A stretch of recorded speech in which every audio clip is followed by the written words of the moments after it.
Get to going. Thank you, thank you, thank you, thank you, thank you, thank you to everybody that's coming on. We appreciate y'all. I'm gonna kick us off. So I'm Monique Mo George. I'm Mo to my friends, so I'm Mo to all of you. I am a campaign strategist with Clean Slate Initiative and a long-standing organizer. I'm based in the Bronx, New York, but have organized all across uh, nationally, both locally in New York and New York City, and across the country. And that's me. You can Google all the rest. But I'm gonna shoot it to my co-presenter. Hey everyone, nice to see you all. I am Artinese Thomas. I am the Deputy Director of Live Free Illinois, also one of the leads, a part of the Clean Slate Illinois Coalition. Happy to be here with you all so we can talk some strategy, y'all, so we can win. Yeah. So as I said, the Clean Slate Initiative. Again, thank you everybody for coming on. There's only two requirements. One is a if requirement. That's what we're gonna have today. The first requirement is that y'all gotta participate. Me and Anthony just don't want to present to ourselves, right? So don't be shy. There's no wrong answers. Let me put that out there, right? We're gonna learn together. We're in this together. We're gonna learn together. So don't be shy. If you don't know any something, put it in the chat.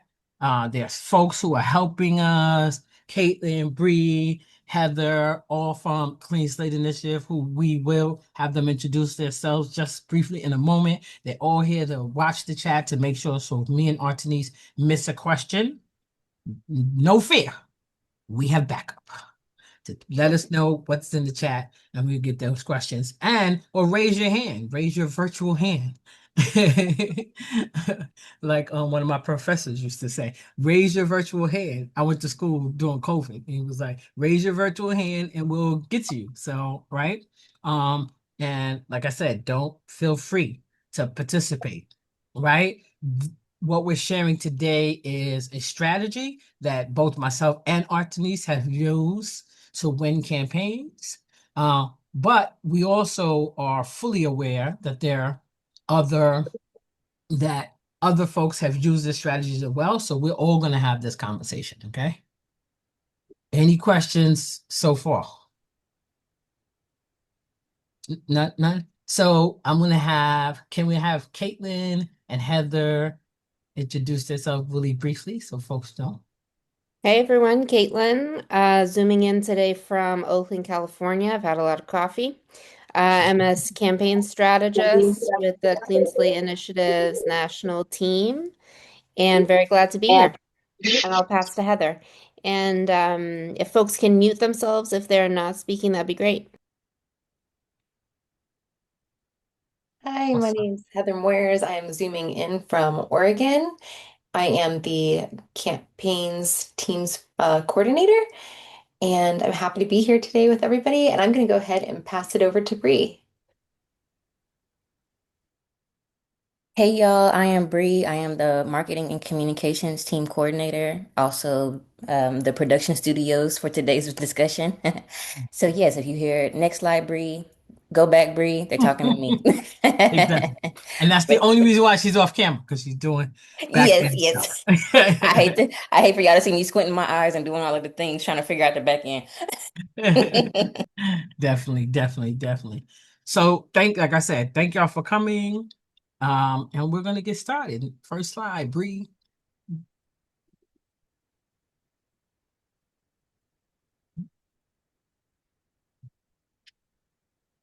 Okay, so today, I want to welcome everybody for coming. No, again, this presentation is about y'all.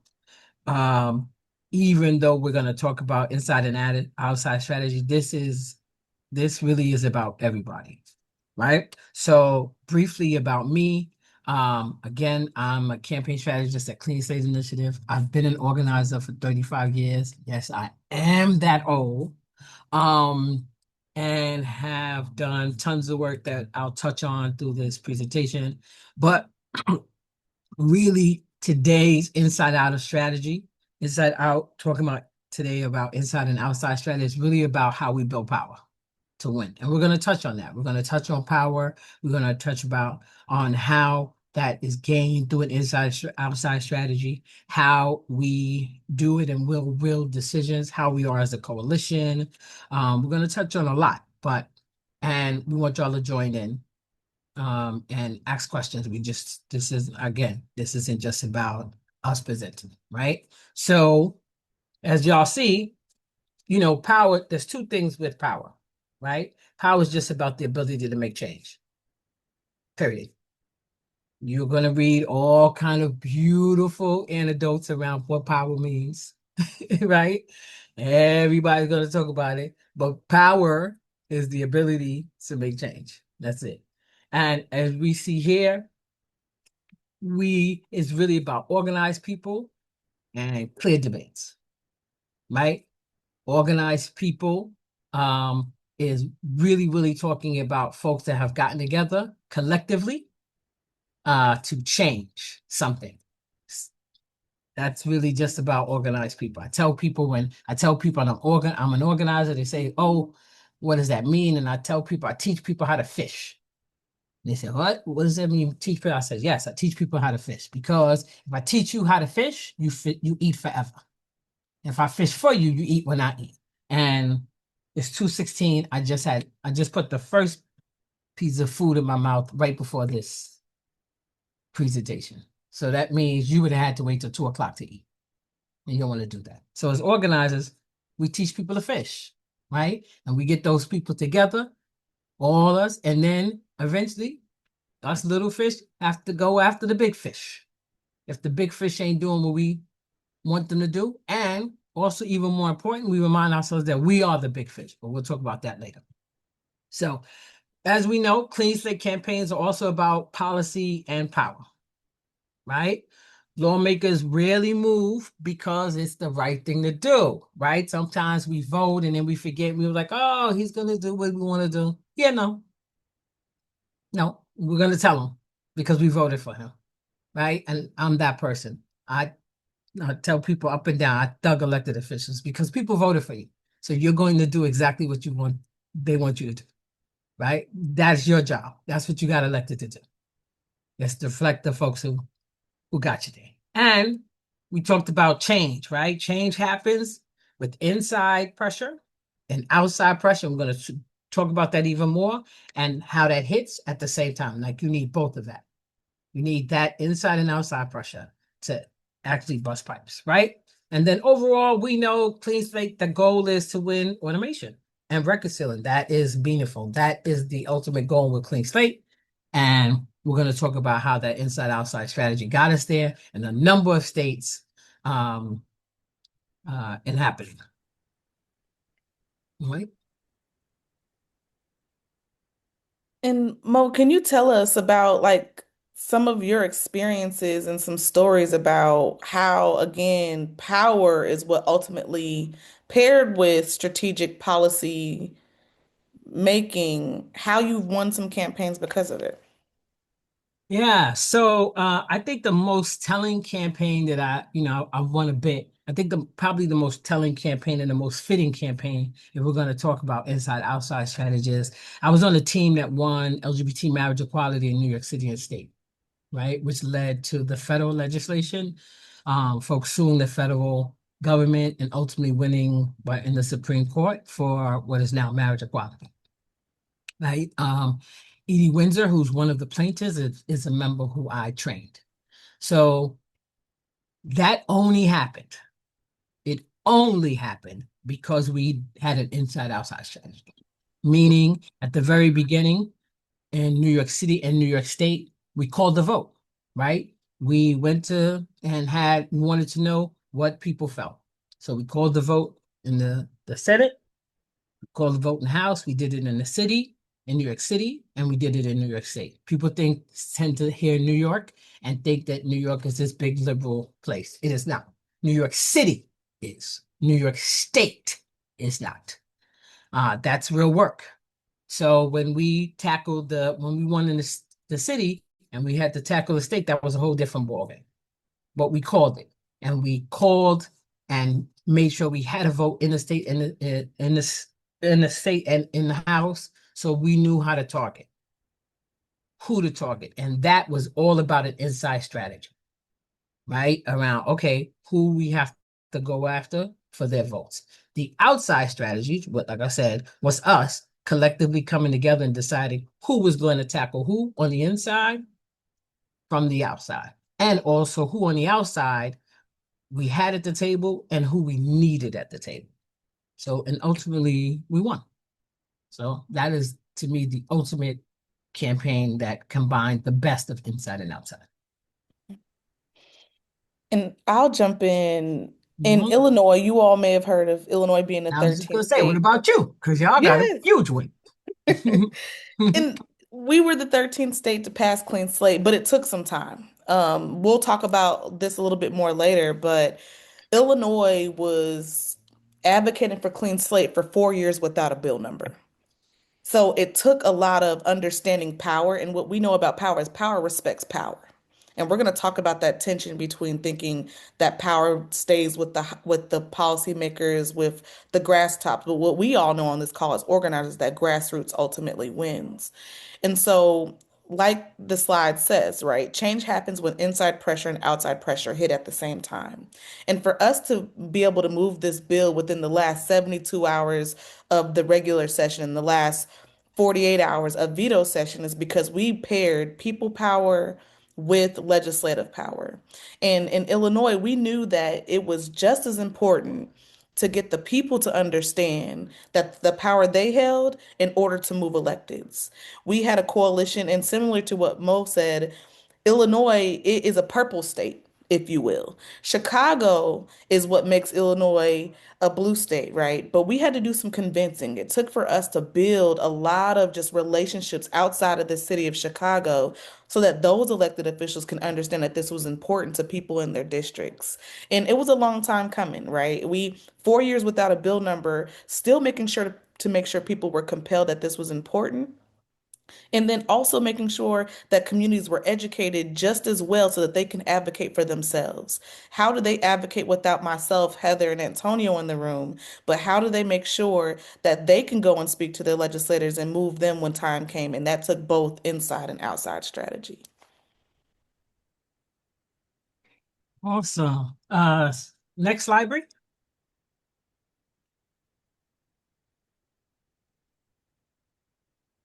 All right. This is why we're here, folks. What is this? We're inside, outside, inside, outside. What does that mean? We're gonna talk about it. One question, because I like to get people in, right? One person. What do you think inside strategy means in your campaign? One person. Come off mute.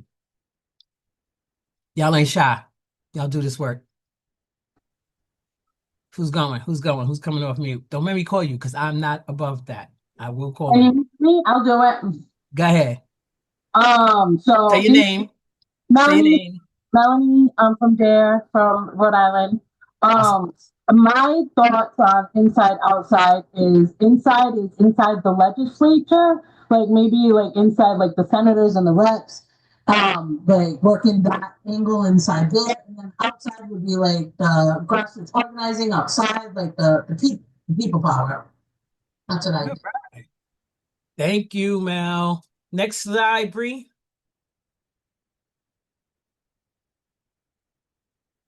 All right. So what Mel touched on, inside, outside, right? They both are coordinated approaches that really affect decision makers directly. Inside affects decision makers directly. Outside also does, but outside is outside people power. Inside is decision makers. That's the two, right? They work together though. They have to work together and not separately if you want it to work. One may be a little ahead of the other than the other, but if they do not work hand in hand, you will see it. If the inside is moving more than the outside, you will see that. If the outside is moving and the inside is it, you will see it, and you will feel it in the campaign. Next slide, brief. All right. So anybody heard of the inside strategy being called the hallway? What old schools? I know some old school organizers on here. union organized. See, I saw Marcus, I saw another virtual hand. You know what I mean? I'm an old school organizer. I got trained by some old heads, and they used to use that. They used to say, "Hey, Mo, how you want to remember inside outside? The inside is the hallway."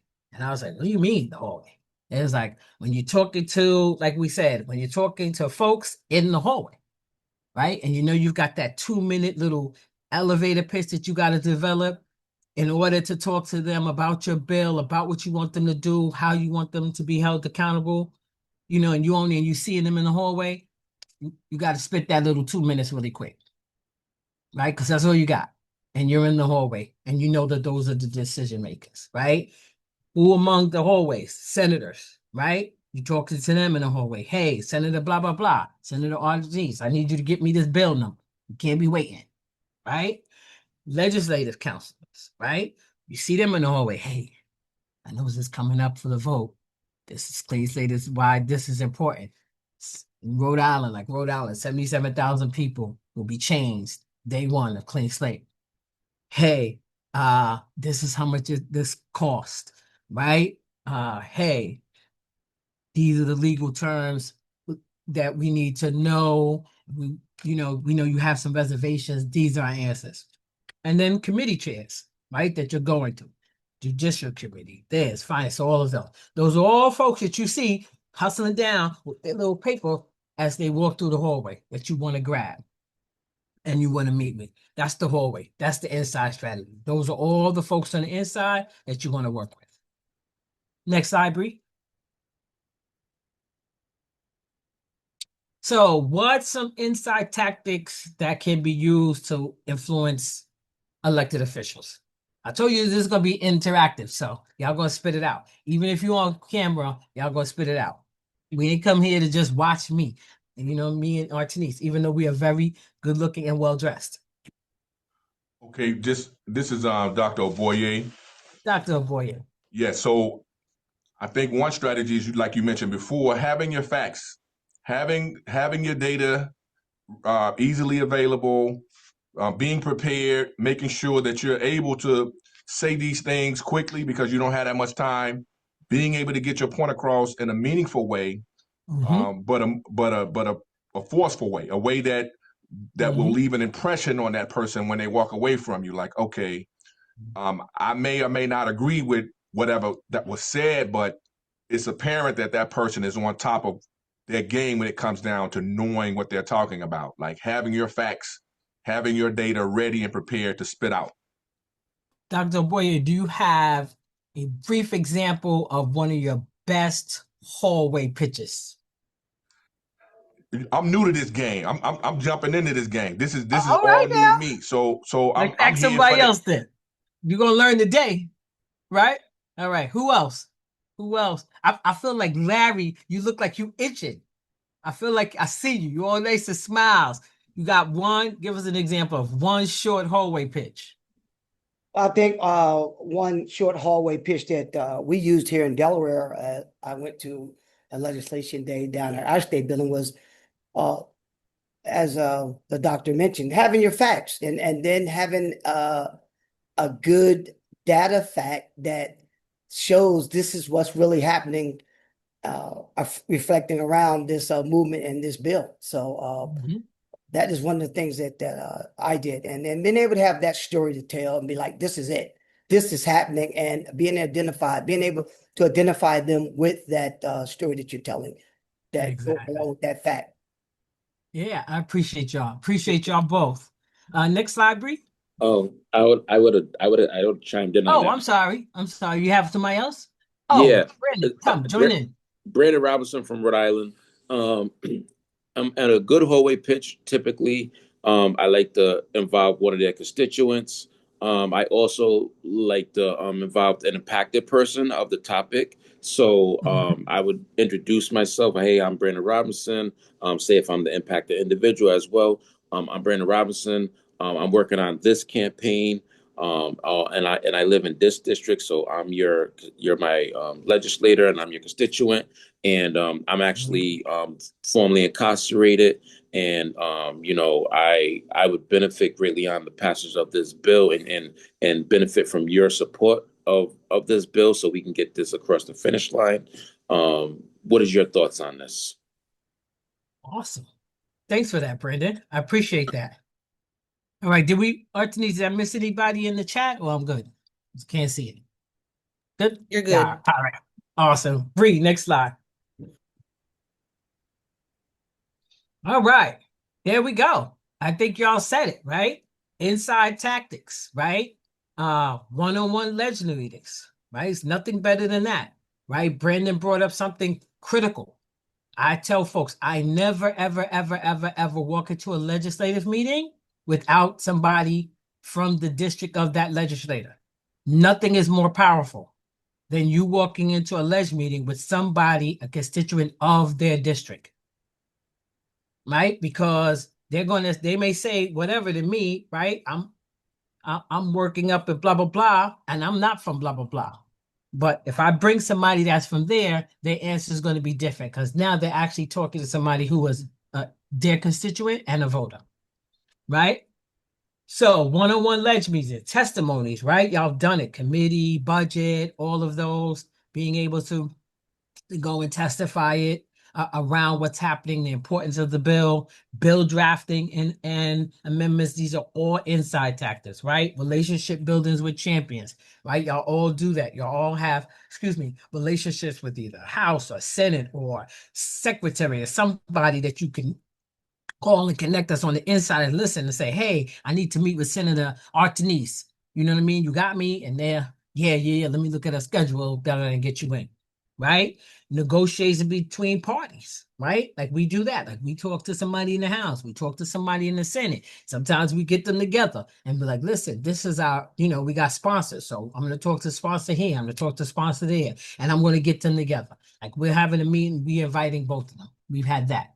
Right. And then also engaging legislators, right? And really engaging them and encouraging them to really talk to their other counterparts, right? They're sponsors of the bills that we want to go to and want to say, hey, Senator Artinese, can you talk to Senator Bree? Can you talk to Senator Caitlin?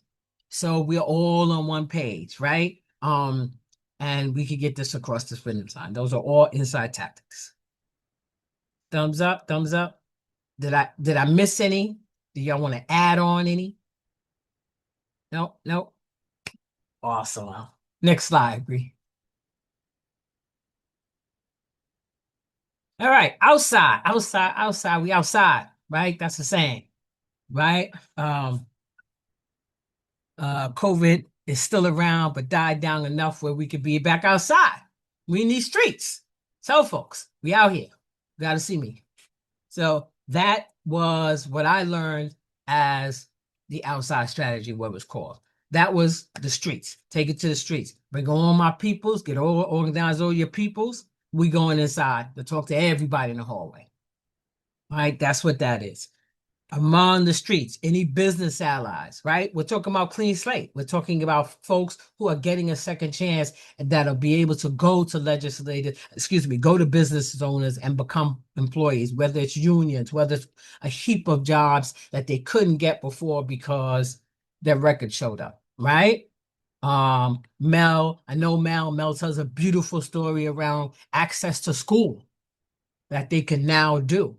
That's huge. You don't want to, you know what I mean? Like, education is important and a real gateway for folks at times, right? So you want to be able to do that. So that's, business allies are just important, right? You want to go to your family, right? When I don't know how many rallies and other places that I've been that I've brought people to when we were fighting for LGBT legislation, I orientated my whole family to talk about it, to talk about why marriage was important and why it was needed and why they felt that I had the right and why they supported it as strong allies.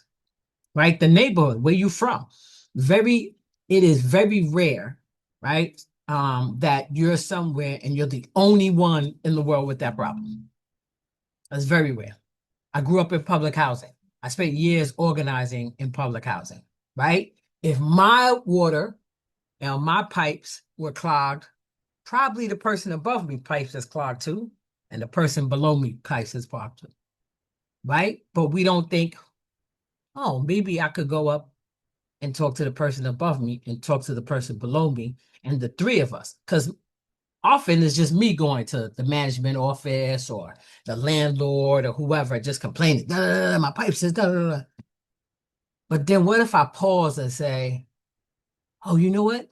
Let me see if my neighbor above me, I live on 18. Let me see if 19 got the problem. What if 17 got the problem? What if 7 got the problem? So that means it's my whole line. And what if we collectively now call the manager office on the same day and say, hey, the pipes isn't working, right? Because now it's just my voice is just small. Oh, I got a little problem. Da, da, da, da, da, da, da, da. And they're like, oh, okay, George, we understand that. But now if I got the whole J line calling, everybody calling on that day, then now all of us are actually holding them accountable. Because it's not just Mo no more, right? It is 22 floors, 22 people now. That's not a whisper, that's a roar. And that's what we want on the inside. You want roars. Okay. And I had faith leaders. Don't let me leave off of faith leaders, right? Right? They every time they go in and they're talking to massive amount of people. And 99% of the time, those folks that those folks, there's somebody in that congregation, somebody in the meeting that they're talking to, they're all sharing the same problem. So if we all just think, if we all get together in the street and we talking about it, right? We got that pressure for the inside. Anybody got a good outside strategy story they want to share? Mo, I don't have a Like, story, but what's your I best was just strategy? going to add. This, that. Yes, go, Marcus. Yeah, I was just going to add community-based organizations, so uh, Oh, various other yes, of organizations that you course. can partner with. So, Yes, the foundation. The foundation, definitely. Anybody else got a good outside strategy that they want to add? Or else I'm gonna go to Artinese. Yeah, I know y'all got one. Um, Right. and connecting with the community, it's always good to canvas, go door knocking, and talk to the. That's how we can get those constituents. Mm-hmm. Tabling at different community events. This is how we Mm-hmm. can spread the message. Doing speakers panel, holding speaker panel in events. This is another way we can educate the community about Mm-hmm. what we're trying to do. And also at these events, at each of these events, we should be taking phone names, phone numbers, and emails. So that way we can mobilize these individuals to our meetings, to our events, and to the legislative hearings. That's it. That's right. Because when you outside, you have to get folks together outside. How they gonna know what you're doing? Right? Now, we have with the power of the internet. I didn't have that back in the day when I started organizing. I wish I could send a tweet or do what's that, TikTok or a reel or something and send it out massive. Before I had to hit the pavement, right? That's why my knees hurt now because I don't walked upstairs in public housing all across New York City to knock on doors and pass out information and hang little information on people's door to tell them about the issue, about a meeting that was going down. I wish I could have sent the tweet. Like, folks don't know how good they got it. I wish I could just bust that out and it go to 1 million people and say, hey, you know what I mean? Live Free is about to have a rally. Everybody come through. You know what I mean? We're about to have a fair. Everybody come through. Right? That is the power of the outside now. And that's the power that we have to harness. Next slide, Bree. Can you hear me? Yes, add Yep, on, we can hear please. Say your name and tell us where you're from. Hi, I'm Sharia, and I'm from Houston. And I just wanted to add, as a communications director, our organization is in the midst of like bridging that gap from building communities online and then like doing like hybrid work. So marrying the Mm, two. So the streets with the communities online, and then as I pull people in online, then I can pass them to our organizers where they can pull them in further and then begin to bring them out to our events, get them engaged, get them to begin to volunteer. So that's mm-hmm. another way that we are, added to our outside strategy. Exactly. That's used. That's used. I actually did my thesis on how to combine traditional Saul Alinsky type organizing. If y'all know, he was considered one of the godfathers or originators of organizing, but that's on paper. Um, and how you combine new style organizing with uh the internet, social media, with that has to work together now. We can't think one is better than the other. We have to incorporate both, right? Because there's power in both. So I appreciate you saying that, sis. All right. And then, oh, I'm Somebody go sorry. else ahead, on that? Melanie. Yeah. Okay, can I? Okay, so it might be to Sharia. So how do you think? Did you ever use like lives, like Facebook lives or IG lives, to develop that internet community? Did that work? And did you have to do it more consistent, or Mhm. because I am trying to develop some sort of, well, like some sort of internet community, and I was Mhm. trying live route, but I don't know. Is that something that you think works? Let's pass that. Anthony's. I was gonna say, perfect example. Using social media to your advantage is a huge outside strategy.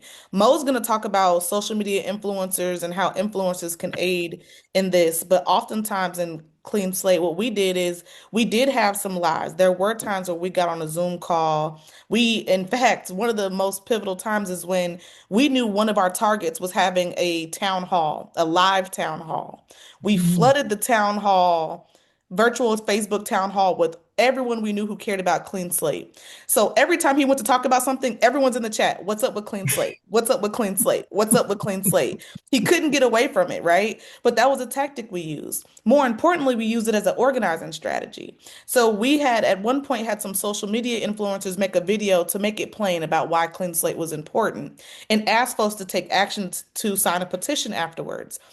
There were about thousands of people who signed the petition from social media. And what we had our organizers do was go have one-on-ones with them, with those folks who signed the petition. So then we were able to build more personal relationships with the people who took action. Why did you take action? Why do you care about this? And those were more people we were able to get into the movement. And also, that's where a lot of conversations happen. One of the people who were in our fellowship, they put, now we can have second chances in Illinois. They didn't use first person language like we would like them to use. The language they used was different, but they said now my people can have second chances, and it blew up. What we did was went into the comments and started asking the questions that people had about Clean Slate. And we created a frequently asked questions from our coalition that answered all those questions that came from social media. So that way we were still integrating, we were listening to the people, and we were using what the internet gave us to make sure people were educated and also making sure that we didn't leave them on the interweb, right? We didn't leave them on Facebook. We found ways to make sure that we can build real connections so that we can move them in the future. Nope.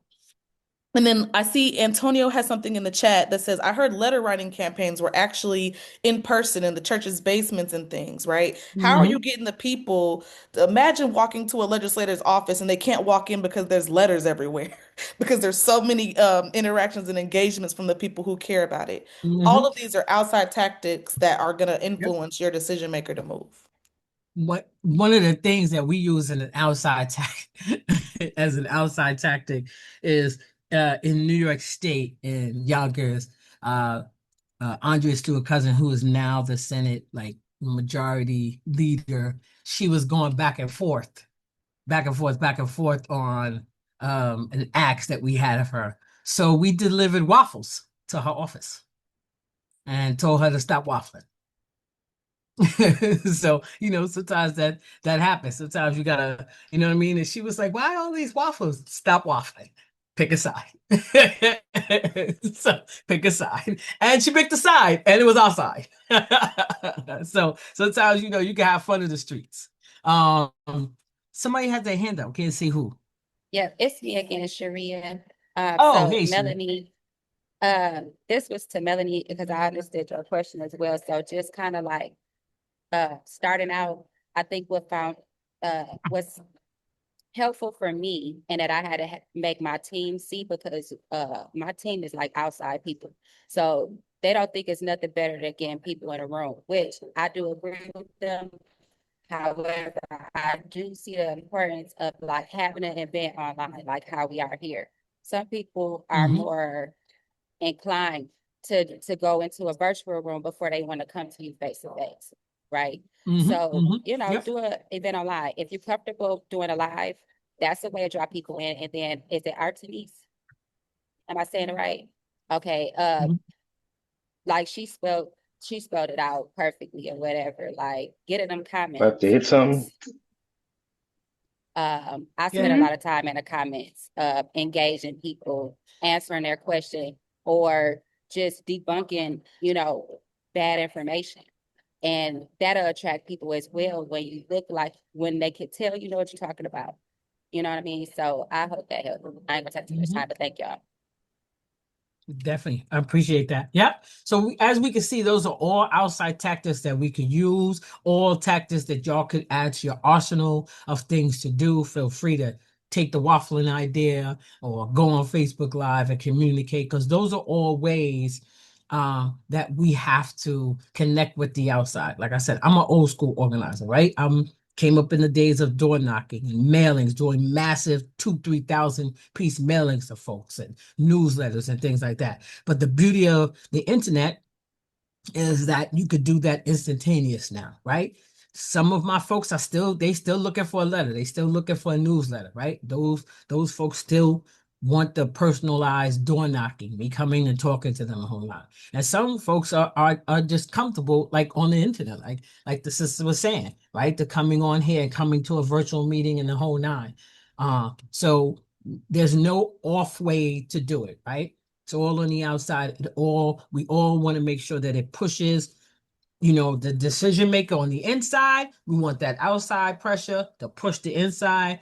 So we get the inside to then work with the outside and we get it done. Next slide, Bree. And then I think we talked about some, right? So are there other outside tactics that didn't come up? I have another good one if folks don't have one. Because I've been organizing 30 years, so I've done a lot of outside stuff. Hi, Yeah, go this ahead. is Sarah Mae in Texas. How about Hi, Sarah. op-eds? Yeah, yep, yep. Those are huge, huge, huge. And Sarah, the op-ed, right? Why do you think that it was most effective? I think it has a great reach. A lot of times that's what folks are looking to for their Mm-hmm, news. So it's a mm-hmm, really helpful tool to socialize the issue that gets to more people faster than, say, door knocking might. mm-hmm, mm-hmm, mm-hmm. Yep. And folks don't realize the inside reads op-eds a lot. They read op-eds a lot, right? Because they're getting their news either via like a paper. Mhm. Sometimes you'll go to a legislative office and he still has like the Wall Street Journal and all of these papers, and you're like, wait, you still buying the news? But yes, they still buy the news. They still Right. read the news, right? I was on the train going to DC, bunch of people in the train just reading the news, and then equally there were that many people who were on their phone reading it. So both of Exactly. those are still pivotal, right? Anyone else that we missed out, and I'll share mine. I'll share mine while y'all are thinking. Another outside tactic we did that was pretty fun. So when New York City had Mayor Bloomberg. Mayor Bloomberg was one of our mayors who rarely met with anyone because he funded his campaign. He felt he was not beholden to anyone. He didn't have to meet you. He didn't have to meet with you. Nothing. Whether you were unions, he didn't care. So it was around Valentine's Day. We wanted him to meet with us.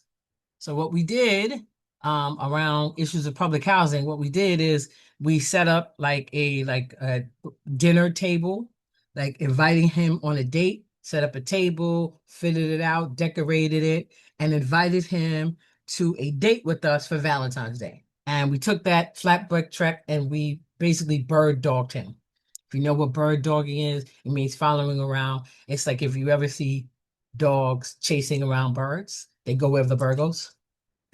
Whatever pattern, that's bird dog. So that's what we did. We took that van and we followed his little motorcade. They tried to outrun us sometimes, and it said, "Would you date us?" to talk about public housing. And we just drove that around New York City wherever he went. He couldn't avoid it. He couldn't. Wherever he whopped up that day, that flatboat track was there. And The answer, yes, we did get the meeting because he thought that that was creative. He enjoyed the fact that we were that determined to get him to a meeting. And There's I just want to another. elaborate on that, Mo. I think, like Mo said, be creative, have fun with it. I think one of the things that worked for the Clean Slate Illinois coalition is that we had a big old barbecue at the state fair. How much fun will it take? A lot of people rarely go to the state fair, but we barbecued, we laughed, we had fun, went on rides, but everyone had on clean slate shirts. And we know sometimes legislators are at the clean slate or at the state fair. So they started seeing all these people with clean slate shirts. Next thing you know, the governor's office came up and said, this is something we want. Because again, we weren't letting them go have fun and bring their families to the state fair without also thinking about clean slate, right? How do we keep making sure that this is at the top of their mind? But it was fun. Me and Antonio and I had a barbecue competition. We had fun, and it was a creative way to still keep people engaged, but make sure that the legislators weren't going to forget that we needed them to pass clean slate that session. Exactly. All right, next slide, Bree.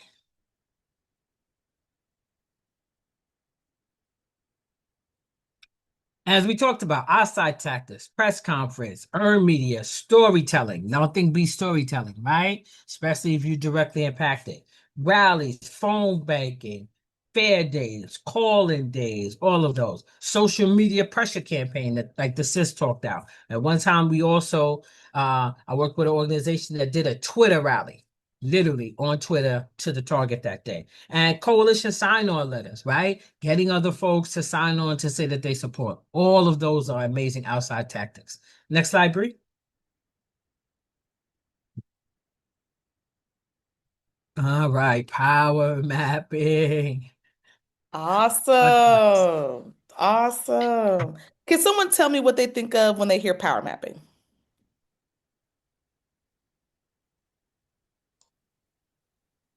I think of this is Oboye from Chicago. I think of different locations in the community that has potential for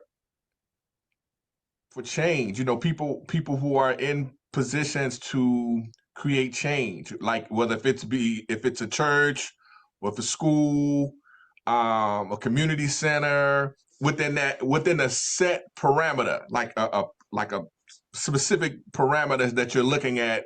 You're identifying some hot spots, so to speak, that you can actually target to hopefully get some support from. That's what I think about initially. So I don't know. I may be wrong, but You're in the right space. You're in the right space. I, Anyone I, else? What yeah, do you for think of when you hear me, power mapping? um, and it's Sharia again, but and I honestly don't know, but I would just say, what came to my mind, like the vision that came into my mind is like, when detectives want to break a case, they start like with a hierarchy or something, like, the big fish to the, go all the way down to the little guy.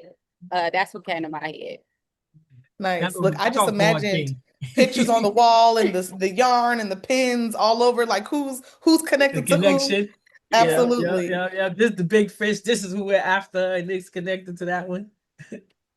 Awesome, awesome. So you are in the right area.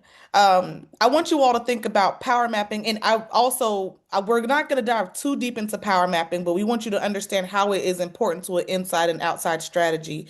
Caitlin has done a wonderful training on this that I'm sure that you all can have access to dive deeper into that. But I want you all to think about power mapping like a chessboard, right? It's not just about who's on the board, but how every piece moves. Who protects who? Where does the real leverage sit, right? And then how do you really use that to understand how the players can do what you need them to do, right? Next slide, please.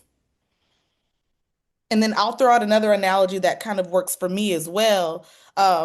I'm a sports girl. Kobe's my favorite player, right? When you think about going against the Lakers and they're doing their triangle defense, you're trying to see how you can be able to win with their strategy, right? When you're going against Kobe, you will need to know how Kobe moves, what he's going to do in the fourth quarter, and you got to have a plan for that, right? And so again, it's all about who's on the board and who are the players and how do you get them to move and who can ultimately get you what you want, right? And so the first step of that is identifying that target. Who must say yes to clean slate, right? Some of that is identifying who's in leadership, who can get these things to move, right? Sometimes when in Illinois, you have to move things through, well, through most legislatures, you have to move things through committees. If you have to get through the committee first, who are you mapping out?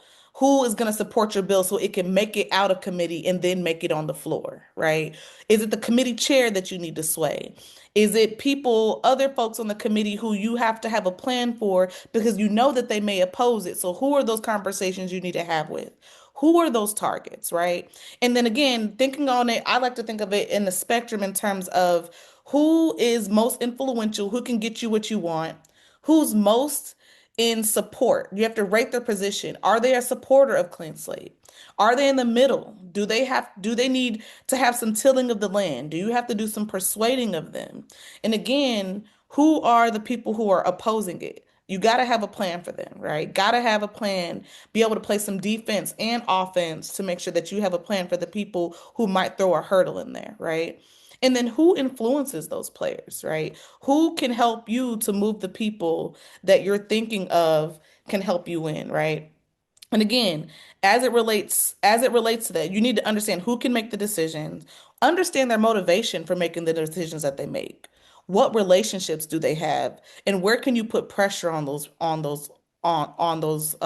relationships?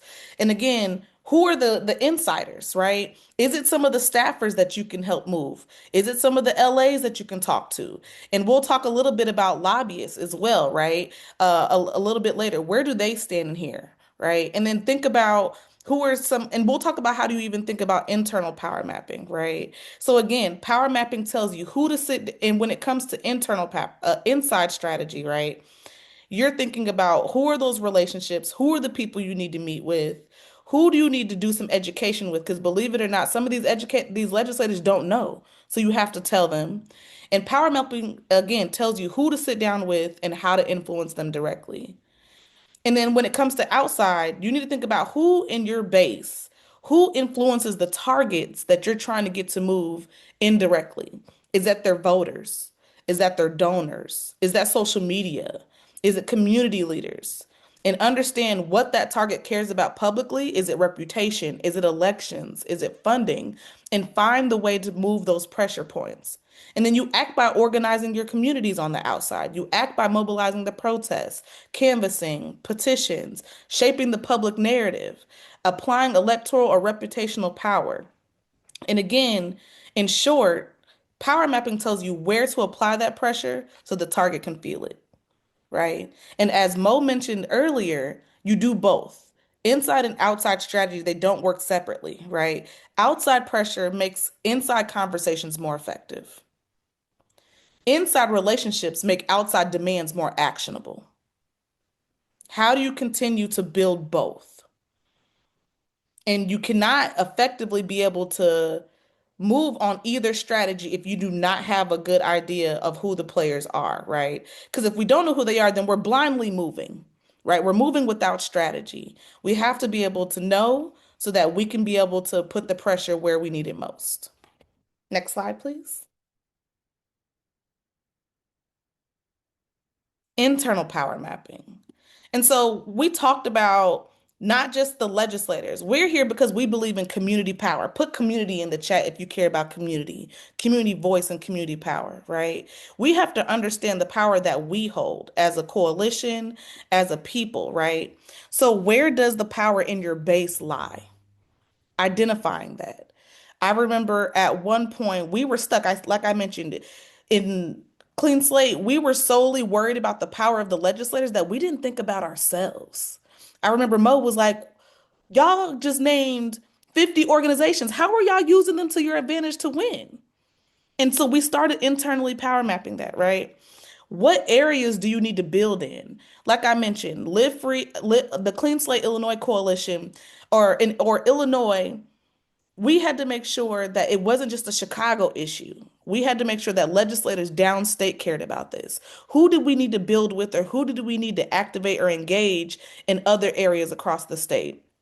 We think about Champaign, 2 hours from Chicago, was a legislator who was directly impacted, but also one of the larger social service organizations who was doing services for people directly impacted. They cared about this, but did we take the chance to engage them, right? And then again, do we have to continue activating? One of the things is and is it through, it's not just about, can you go talk to your legislator? It's about educating that base as well, right? What teach-ins do you need to have with folks? How are you making sure that people on the ground are continue to be educated and being aware? So while you're not in that area, they're still talking and educated about Clean Slate that helps you to keep winning, right? And then also, who benefits when we think about us not thinking about our power? In the times we're living in right now, power is concentrated with a very small percent of folks. Who does it benefit when we are taught that the power doesn't belong to us? We have to demystify that. We have to be comfortable holding our power. And not just your steering committee, not just your coalition, right? How do you get everybody who loves Clean Slate, who cares about second chances to strategically think about the power that that they hold? Is it just through their storytelling? Is it through their voices, right? And having a good understanding about how your internal base can move who? I'll give a couple examples. The Unitarian Church in Illinois has the Senate president on speed dial. I could not get a meeting with them, but because the Unitarian Universalists in the church, the churches that we work with, Live Free, we're a faith-based organization, we could make a call and they can get a meeting with the Senate president. We're able to sit down. We understood that, right? Also, who were one of our another one of our legislators who was very much in charge of being able to move this bill and also was going to help to make sure that the budget can align with the bill. We moved their congregations. We were able to call St. Mark Missionary Baptist Church and 13 other churches in their area to make sure that they moved the bill. We thought about this power so strategically, and we did the front work by doing one-on-ones and doing leadership development. So when it was time to strike, the people were ready, they were trained, they were confident. And so there was a point where we literally sat in the Republican hallway and just made phone calls. It wasn't a random phone bank that we made. It was people that we knew were in the district. We asked them, can you just call your legislator? Can you ask them to move? By the time we got done having those conversations, that legislator called us and said, hold on, we need y'all to call off the dogs. I got y'all. Please just tell your people to stop. But that's because we understood where our power lied. We understood that it was with the people. And it wasn't just our steering committee who was making these decisions either. You have to build your leaders to be in the decision-making process. When things would be sticky within the campaign, we would say, okay, let's reach out to all of our coalition partners and say, can they get on an emergency meeting? Can they help us make the decision about what we were going to do next? We never made decisions in a vacuum. We made sure that our people were involved to where we had monthly coalition meetings. We started having bi-weekly meetings because there was so much happening, but we needed our base to be involved. Next slide, please. And then when you do that internal power mapping, how is your coalition thinking about positioning themselves as the expert? How do we continue to keep folks excited and engaged in assessing our coalition strengths? We'll talk about why that's important in a second, right? Whereas some individuals in the campaign were like, Artinese, I'll run the phone bank. I'm not gonna go out. I can't go to Springfield, but I can run the phone bank. I believe we sent out over 86,000 texts and phone calls because we had leaders who were willing to build the phone bank and who were able to reach more folks, right? We also understood that we had people on the southeast side who are very comfortable with very in good relationship with their legislator that they would listen to them. So we were in relation to say, we need y'all to make that call. But they understood that nothing would move until our base said so. And that is what I'll say. It wasn't just political will that passed Clean Slate in Illinois. It was because the people put the pressure where it needed to be, and that's what got them to move. Like Mo said on the first slide, legislators rarely move because it's the right thing to do. right? So who are the key players in your base? Who are the people you have not yet activated, right? Can someone tell me, like, who are the people that you're like, we haven't quite engaged them yet, but we're gonna start to? Can someone tell me? Think about who missing.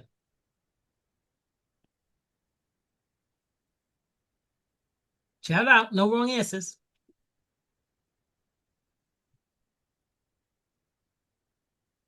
How many of you all are are activating the business community into this conversation? See a couple hands. Mhm. I think if I heard I was distracted. If I heard the question correctly, because we do have a campaign that we have going on right now, and we recently decided to start engaging like faith leaders as well as business owners. Yep. We saw, I think Fatima had her hand up, I saw, and then Antonio, and then Eddie. Fatima? No, I was agreeing with businesses and I was Oh, seeing different local organizations as well. Just trying to bring people together that, like-minded people that are trying to do the same work. awesome. Absolutely. Thank you for that. Antonio, did you have your hands up, or were you also were giving a thumbs up? I saw you put in the chat that you. That was a thumbs up. Then I responded to you. Oh, okay. Okay. Eddie, what about you? You had a thumbs up, or you want to say something?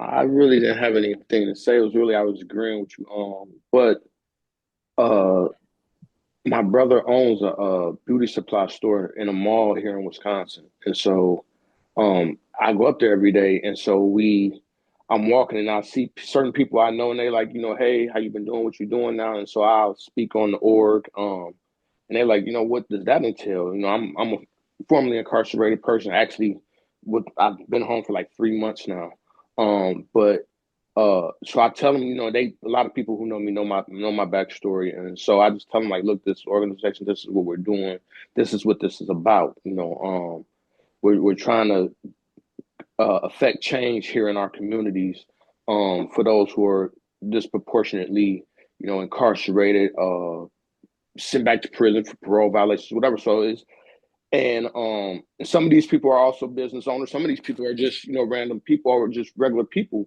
But they like, oh, for real? Like, how did you get involved with that? And, can I help, or what do I need to do to, support y'all? And so I think what she said about, just networking with different businesses and things.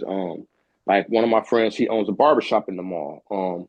Another guy who I was recently introduced to, we become friends because of our religious beliefs. And so we always talk. So I'm always talking to people and saying, hey, if you're interested, here's the card. You can always call. You can come to the office or whatever you want to do to chip in and give us support or to learn more about what's going on. Yeah. So That's right.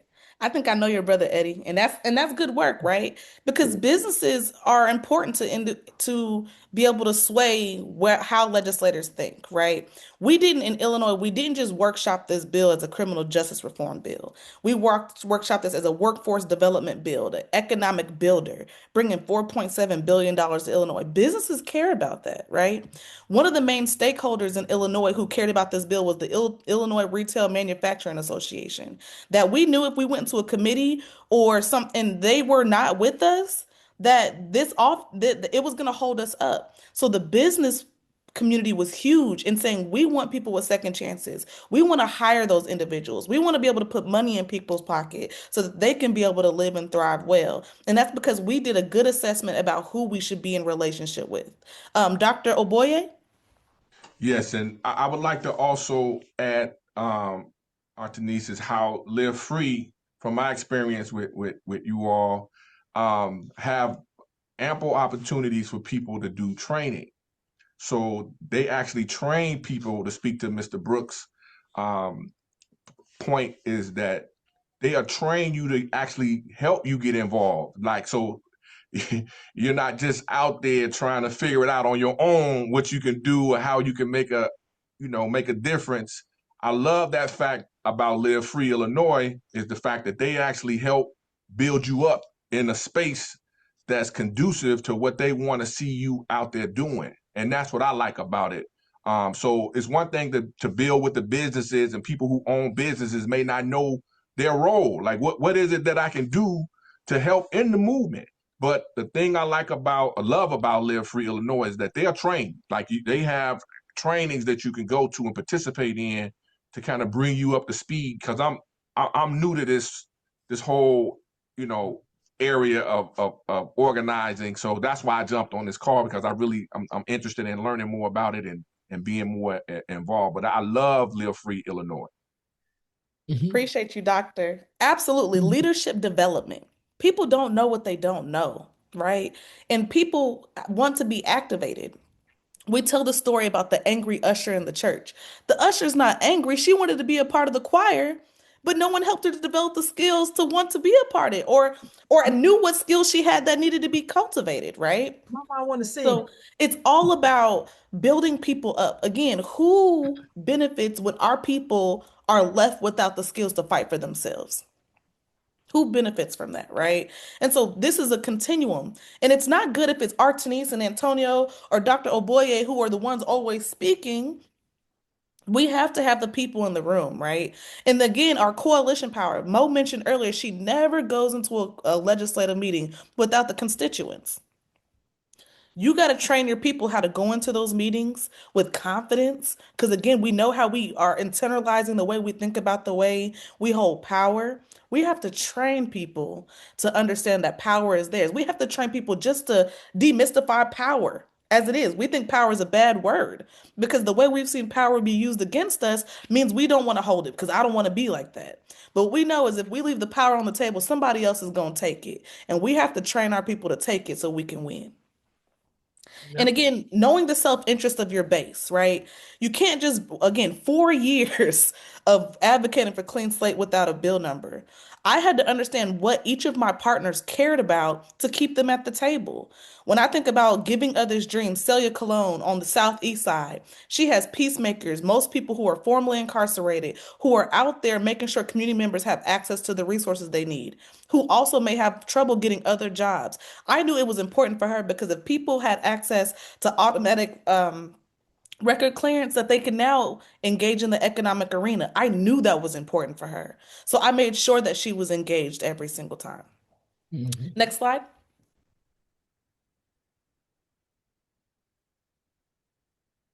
Escalation. Can someone tell me about escalation and why it's important in a campaign?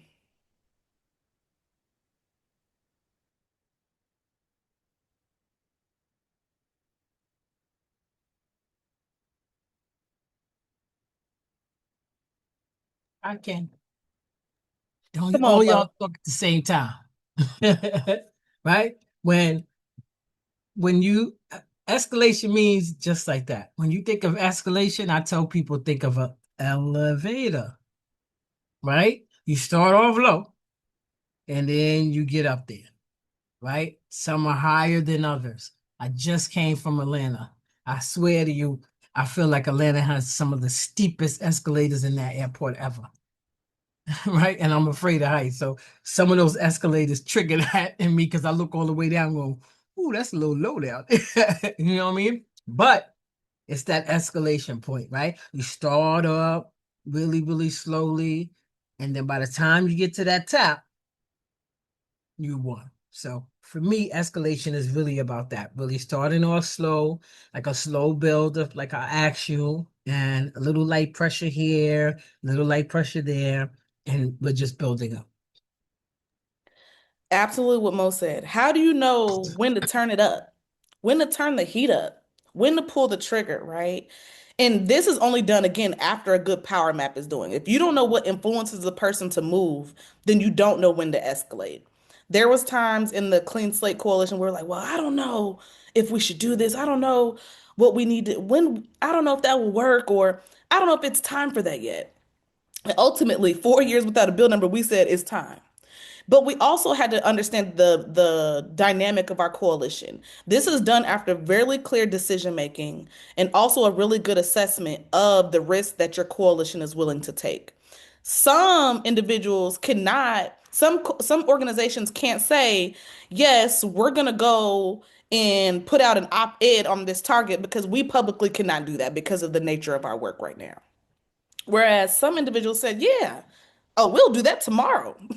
Let's do it, right? And so you don't want to put your organizations in a position where they can be in detriment, right? You want to do a good coalition partner has a good assessment of that. Next slide.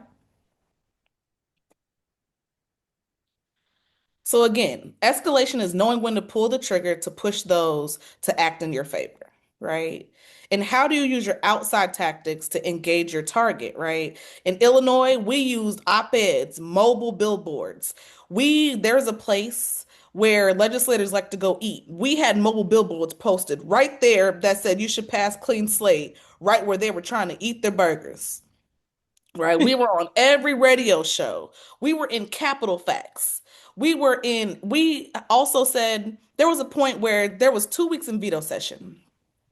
We had no movement, and this is like this, I think we felt like this was our last chance. We can't do this again. And the first week we saw no movement on Clean Slate. We were nervous. And that meant we only had 3 more days to move it. So we said we went and called our coalition partners. I remember being on a Zoom call at 9 p.m. at night. Caitlin was on there with us. And we said, well, let's bring people to Springfield next week. And we said, well, how many people will get them to care? We said we want to get over 250 people to Springfield. This is, again, within the next 4 days. But we've done the groundwork. We had the one-on-ones. We've done the teach-ins. We've built the relationships. So it was nothing to call people and say, can we get 8 buses to go to Springfield on Tuesday? We did.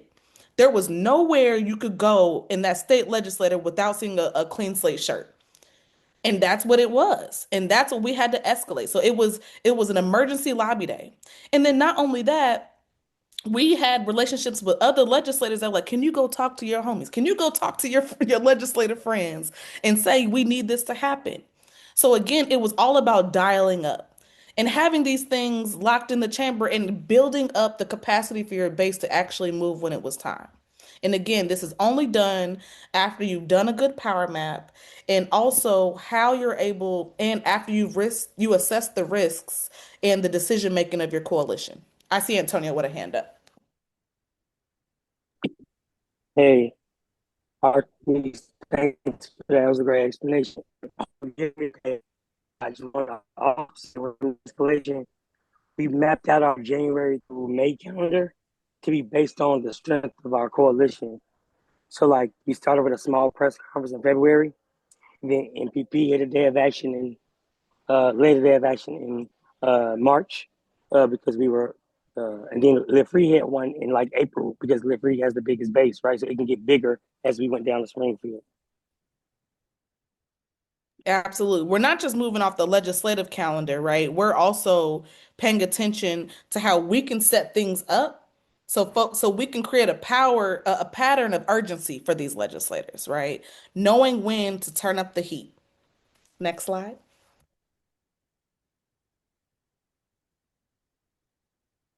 Okay, clean slate messengers. Let's talk about it. We almost there, folks. Thank y'all for hanging in, and thank y'all for continue to be interactive. That's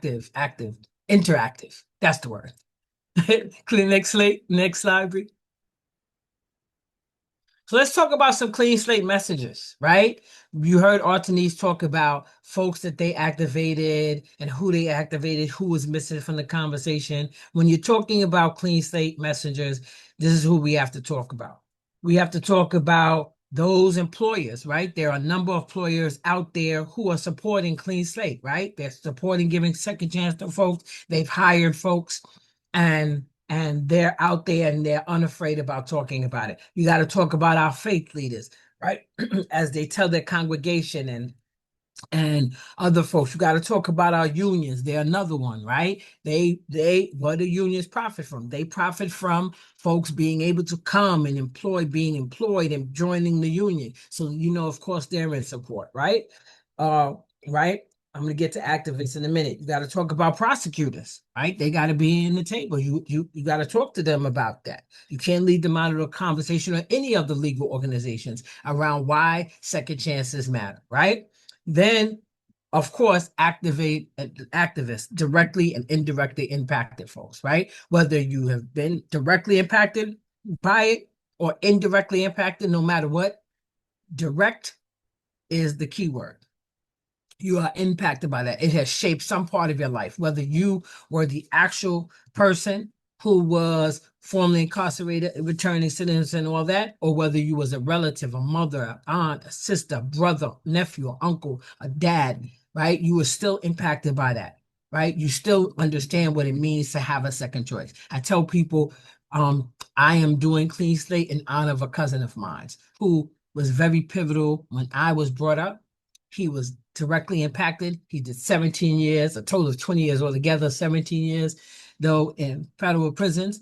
And he came out when he was 26 and he turned his life around. He had a son. He was amazing. He got all of these amazing jobs as a financial analyst with all the top, like apparel, hip hop apparel coming up at the time, FUBU, I think it was Diddy's line at the time, Rockaware, all of these amazing clothing line. He was a financial analyst for because he was amazing with numbers, right? But as soon as they would run his record, he would lose it. He would lose the job. Couldn't stay, right? He also was diabetic. He was insulin dependent. So for somebody who was supposed to get insulin for a while, he had to stretch it out. And ultimately, he lost his battle with diabetes. And I know personally, had he had Clean Slate, had he had a second chance, he would have been hit then because he would have been able to hold on to employment and he would have been able to afford his medicine because he was a proud street dude. I don't have to tell y'all what that looks like, and he wasn't going to ask for no help, right? So this work and the work that y'all are doing, and the work we're doing, the past Clean Slate across this country is heartfelt for me and it's personal, and it's why I'm one of the strongest advocates. And then now even social media influencers, folks you don't even know, right? That may be impacted, that not talking about it or talking about it, right? You talk about like Meek Mills and Reform or other folks, right? The other day we were in a meeting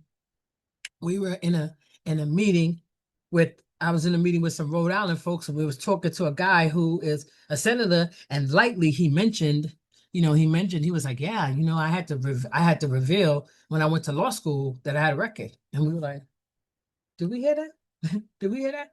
Because he whispered it. We heard it.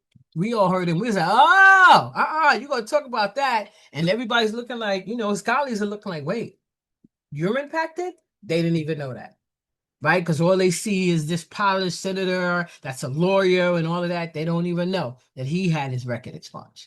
So you never know. And who is an influencer? Who can have a say in it? So they're all important. Next slide. All right. So we're gonna have a little group activity. We've been talking a long time. This is to get y'all involved, and we're gonna take it home. Right? We're gonna try and end as close as possible. We appreciate every folks in our time. So next slide, Bree. Let's have a little group exercise. Right? So we're just in your head be the group one or group two. Right? Group one, y'all going to talk about inside moves. Group two, y'all going to talk about outside moves. The scenario is we have a key committee chair who's undecided around Clean Slate. We're going to give y'all like a minute to just think. And then we're going to ask for inside moves, and then we're going to ask for outside moves, and we're going to win Clean Slate, right? So we'll give folks 1 minute to think about it. Think about it. Usually we'll do this with breakouts, but we don't want to keep y'all. And we had some amazing discussions and we wanted to keep the group together. So just think. So you have a committee chair who's undecided. Right? And y'all think about it. Hold on 1 second. I think this is my name.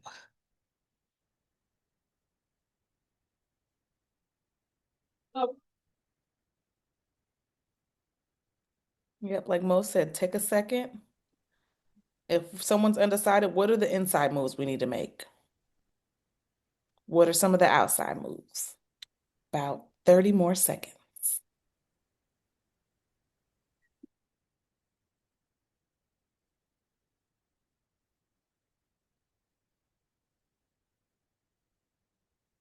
Ah.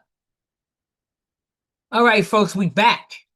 All right, now, who thinks that they got a good inside move? Got a good inside move, right? Uh, Caitlin is the chair. I, Caitlin I'll is the start. chair. Who's got a good move for chairman? Caitlin, what's a good move? Okay, so And I Caitlin, you tell us. Oh, I'm sorry, Caitlin, you tell us whether you think it's a good move or not. Go okay, ahead. so this is Sharia. I'm What's your inside thinking move? for a undecided committee chair. Chair Caitlin. You want Uh, to talk to Caitlin? They're Chair on here. Caitlin, Chair Caitlin, I would want to build a relationship with you. So, maybe inviting you to a coffee, a lunch, something like that to talk about my issue and to see what yours is to bridge the gap. Well, I do like coffee, but are you my constituent? Good one. Good one, Chair Caitlin. All right. Who else? Hold on to yours, three. Who else? We had another hand. Kylan? Pardon me if I say your name wrong. Come off. Kaylin, no Kaylin. offense. There's Kaylin. no offense taken. Um, hi everyone, Kaylin Richards from Delaware. And I was gonna say, a good inside move would be to bring a constituent, to the meeting, but to also, to your point, Sharia, about getting to know them. A lot of these legislators have family members that have been impacted if they aren't impacted themselves. I wanna pause you 1 minute. Right? There's an actual scenario now. Right? I don't want y'all discussing it. I want y'all. We have Oh, the chair. We have the chair. Caitlin's the chair. Right? So Caitlin, do I, you have I any need you to impacted family members? there you go. I need you to talk to Caitlin. All right. Go. So Sharif yeah. was good. Now you pile on. So yeah, I would definitely get to know Chairman Caitlin and, ask her if she has like any family members that have been impacted, and how close she is to the situation. All right. Chairman Caitlin, what you think? Yeah, it's a personal question, but I do actually have family who's directly impacted. There you go. There you go. All right. Who else had their hand up? Was it Mel? Anybody else? Was it Mel that's all? Mel, do you have your hand up? You want to ask Chairman Caitlin anything? So I want What's to your bring. inside move? You're in the hallway. Where you at? Let's know. So I'm actually going up to Caitlin. Hi, Caitlin. Senator Caitlin. I know you're a devout Catholic, and I have a priest over here from your district, and he would just like to speak to you about. Now I don't. Now I'm just giving you some back. I don't know what church you're a part of. So I am prepping the priest that I'm putting in front of you to ask you what church you go to. Then I'm going to go out and table at the church that you go to in front of it. And then I'm going to try to see if I can get your actual constituents to talk to you. That would be kind of like an inside strategy I just thought of All that right. I might actually use. Chairman Caitlin, what you think? Yeah, I think I am moved by the argument around redemption and faith. And I think you should do a power map internally before figuring out which church I come to. Good move. Good move. Good move. All right. Outside folks. Outside folks. Same thing. You go into Chairman Caitlin. We got some outside moves. What we doing to change hearts and minds? Yes. Caitlin. Again. Kaylin. Caitlin. Hi, Chairman Caitlin. We are planning a event in your district in 2 weeks, regarding Clean Slate, and we'll also be offering expungements to folks who are eligible. Are you interested in collaborating with us on this event? Ooh. Thanks for giving me the heads up that you're doing something in my district. Can I have a speaking role? Ooh. Sure, absolutely. Ooh. All right, send me the Good. details. Good one. And Right. so, and yeah, and I'll definitely record you. Just a, strategy. I'll definitely record Caitlin. And I said that so that we can, maybe get the chairman on record, stating her thoughts and support for a clean slate, and later on use that down the line. Yep. Good move. Good move. Anybody else? Any more nice outside creative things that y'all are thinking about? No wrong answers. I think I saw Marcus raise his hand. There you go. Yep. Marcus.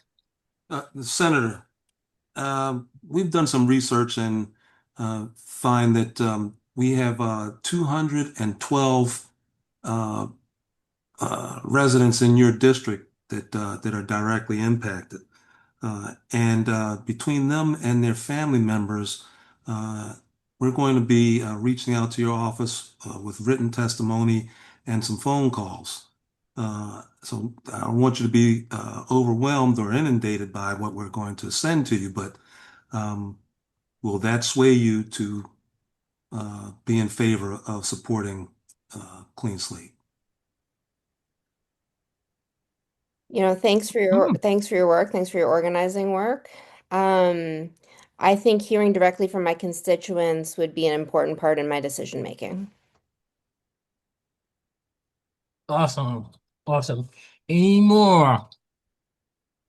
Anyway, that was great. Thank you so much. Caitlin did not know that she was going to be the chair. So thank you, Caitlin, for being exceptional and playing along. That was awesome. That was real, right? We saw how you can combine an inside acts in the hallway with an outside acts around action. Marcus talked about getting people there. The other young lady talked about having the person speak at an event and having them on record. That's a good outside talent. Um, um, um, Tactic, all of those. What we saw was that both sides have to work together. Both sides have to collaborate if you want to get it across the finish line. Next slide.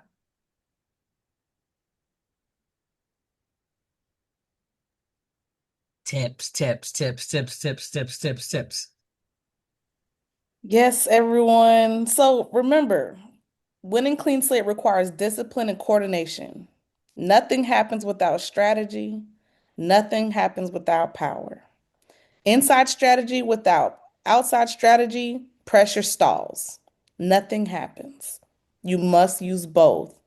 And again, outside pressure without inside relationship, it burns out. The light dims, the candle goes out when your communities feel like they're not winning. No one wants to be a part of a losing team, right? Got to keep the pressure up, keep the people excited, and make sure that they're in and along for the journey because it will be a journey. But clean slate wins when power is organized, but not just when policy is popular. We are in the day and age where policy is flashy. People want to be seen, but it's the real relationship building, the leadership development, and the strategy that ultimately helps people win. Mo, anything else you want to say before we close out with our survey? No, outside of, I just want to ditto everything that you said. I hope this was informative to folks. I hope we um were able to convey the need for an inside outside strategy, how important it is, how it can work together, and give y'all real life tips on how to do it. Um, I'll just ditto what Anthony said, like when power is organized, it is really the game changer, right? And you have to be at the forefront of organizing the inside and the outside. You need both of those to work together, right? Simultaneously, not one ahead of the other. Sometimes you may do this, but you got to come and do that. And take the time, do the power mapping, do the analysis of not just yourself, but your coalition. That's really important. Can't stress that enough. Find out who's at the table with folks who can be, because everybody can't, I tell people, everybody can't speak in the bullhorn. Everybody can't have the bullhorn, right? Some people can talk with the bullhorn, but guess what? The person making the flyers on Canva is just as important as the person on the bullhorn, right? So those inside and outside work together, inside and outside win clean slate. Thank you. Thank you, Mo. Thank you all for taking your time to train with us today.